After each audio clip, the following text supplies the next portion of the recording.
Встречайте, Harley Davidson Street Pop на моторе 114. Сегодня хочу рассказать вам об этом мотоцикле. Это Harley Davidson Street Pop Softail 2021 года на 114 моторе в цвете Vivid Black.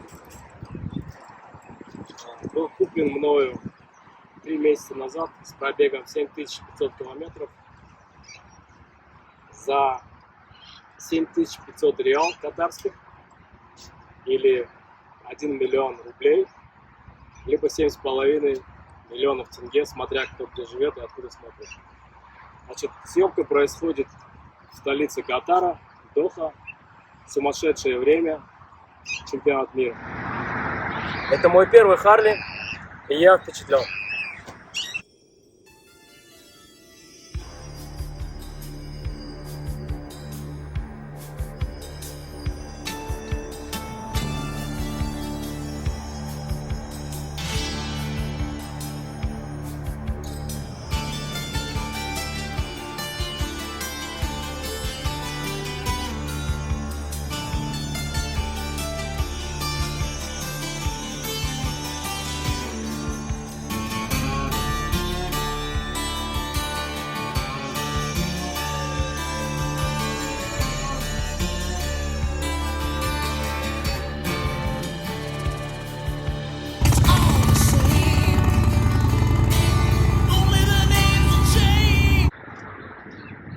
Street Pop перешел на платформу Softail в 2017 году с мотором 107 кубических дюймов, а в 2021 году получил и данный мотор 114, что равняется примерно 1898 кубических сантиметров. Значит, дебют модели Street Pop состоялся в 2006 году на платформе Dyna. Значит, и в 2014 году было всего лишь одно изменение. Он получил новый мотор 103 КМК. Это мужской мотоцикл без лишней электроники, хотя присутствует ABS и бесключевой доступ. Нет никаких режимов вождения. Все минималистично и круто. Мотор Milwaukee 8 114 кубических дюймов выдает примерно 161 ньютон-метр крутящего момента и около 100 лошадей. Этого мотора хватает практически всегда и везде, на любой передаче. Про этот двигатель рассказывали практически на всех каналах, сильно повторяться не буду. Вибрации. Вибрации есть, но их намного меньше, чем было на платформе Dyna. Мелкие вибрации на руле и на подножках появляются примерно после 120 км в час, а грубые вибрации присутствуют на холостых оборотах. Но в принципе это фишка Харлея, так как из-за особенностей строения мотора холостые обороты плавают в районе 100 оборотов.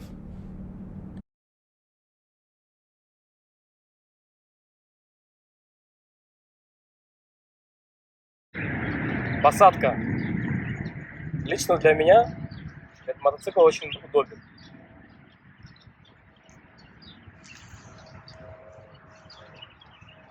Управление находится посередине, так называемой медвы. Ручкам в принципе тянуться сильно не надо. С моим ростом 169 мне очень удобно. Этот мотоцикл подходит для людей среднего и ниже среднего роста. Для райдеров с высоким ростом выше 180 нужно выносить подножки вперед, форварды. Высота по седлу 691, что подойдет в принципе для девушек.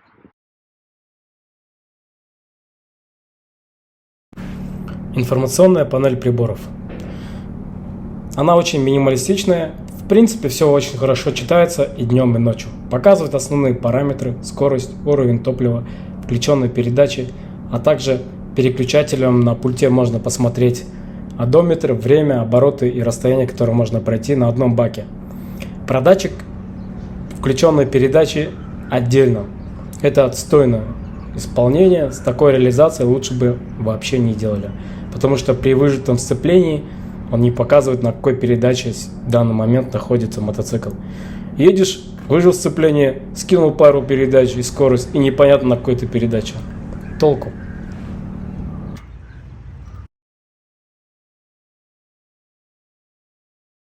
Управление. Очень легкий байк в управлении, особенно в городе.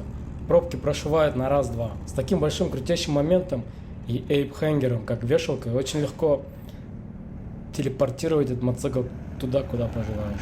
Руль и зеркала выше легковых машин и ниже полноразмерных внедорожников, но вровень со всеми кроссоверами, что в принципе не создает больших проблем и толкаться в пробках не приходится. В пробках здесь на выручку приходит выхлоп. На этом мотоцикле стоит Vance & Hines Big Bore Radius. На самом деле очень громкая штука, а я очень не люблю громкий выхлоп, но в этой стране она необходима для безопасности. Здесь никто не включает поворотники и могут совершить маневр через 5-6 полос на трассе за скоростью 120 км в час и ни разу не включить поворотник.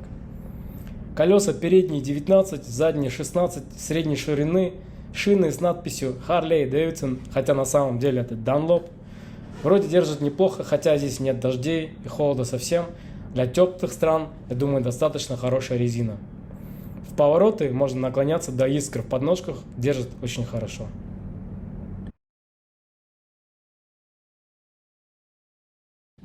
Подвеска от Showa 49 мм перья спереди, очень мягкие, с ходом 127 мм и задний моноамортизатор с ходом 86 мм. Задний амортизатор очень жесткий, что дает диссонанс при езде, а также при проезде неровности ям и стыков. Определенно задний аморт нужно менять. Но в принципе даже с этим набором подвески достаточно комфортно и очень неплохо управляется для своего веса и форм-фактора.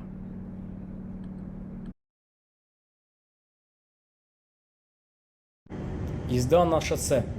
В принципе, не предназначенный мотоцикл для долгих перегонов очень неплохо стоит на прямой.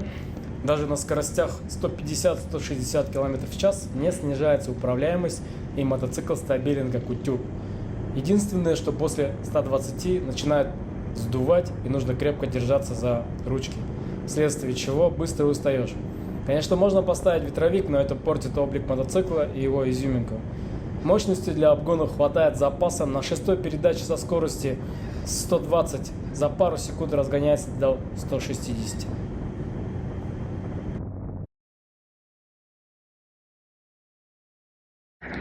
Тормоза. Скажу так, они есть.